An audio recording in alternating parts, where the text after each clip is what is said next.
All children are tested at birth for phenylketonuria, a particular autosomal recessive inborn error of metabolism that can be treated by a special diet.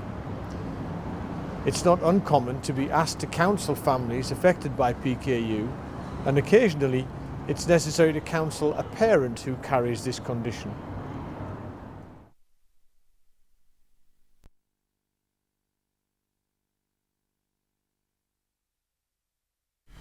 Selina, Dominic, it's a pleasure to see you. My name's John Byrne. I'm a consultant clinical geneticist. I was asked by your doctor to send you an appointment. Can you tell me, was it your idea or the doctor's idea that brought you here? Well, it's a bit of both, but it's our idea really. I've got PKU, and we've been planning to have a baby for a while, and we obviously are concerned because we know that I have it, but we want to know what the chances are of passing that on.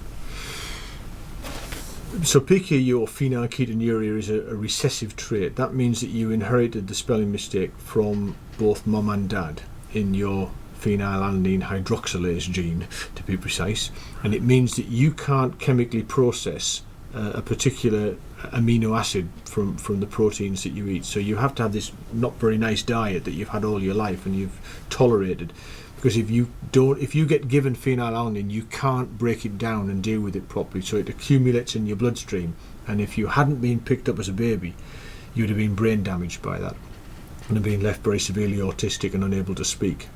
So the good news is that this is a treatable condition, but it's not much fun, as you've experienced. Now, we know that you inherited that from your mum and your dad, so they were both carriers. They had a 50-50 chance of passing it on. They passed it on to you, so you've actually got two faulty copies of this gene, one from mum and one from dad. So every time you have a baby, you will make a carrier of this condition. You cannot avoid that. The baby will inherit the problem from you. Selina is, I think, not related to you in any way. You're not cousins or connected in any way. So you're just like me, a general member of our population. Now, we know that the incidence of this condition is about 1 in 10,000. So about 1 in 10,000 babies are born with phenylketonuria. And that means that the chance of you being a carrier, and I could explain it to you mathematically if you want me to, is about 1 in 50. So about 1 in 50 of the population are carriers of phenylketonuria, which is a bit higher than you'd expect, actually. It's quite surprising, but in fact all of us carry something, and it's not uncommon to be a carrier of a recessive trait. In fact, probably everybody carries at least one of these things, and this particular one is about 1 in 50 chance. So that means there's a 1 in 50 chance that you're a carrier. So that kind of means there's a 1 in 50 chance that you're both carrying it, if you see what I mean.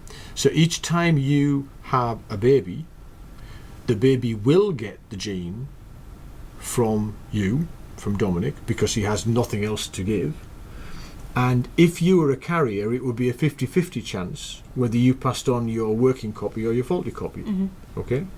Now there's a 1 in 50 chance that you're a carrier, so there'd be a 1 in 100 chance of the baby getting it from your side of the family. That's a half of you, right? How do we find out if Selina's a carrier or not? Well, let's come back to that in a minute. Let's get the numbers right first, because that's quite important. So there's a 1 in 50 chance that Selina's a carrier, a 1 in 100 chance, therefore, that the baby would inherit phenylketonuria from Selina, and a guarantee that it would inherit it from you. So there's actually a 1% risk of the baby being affected. Right. Okay.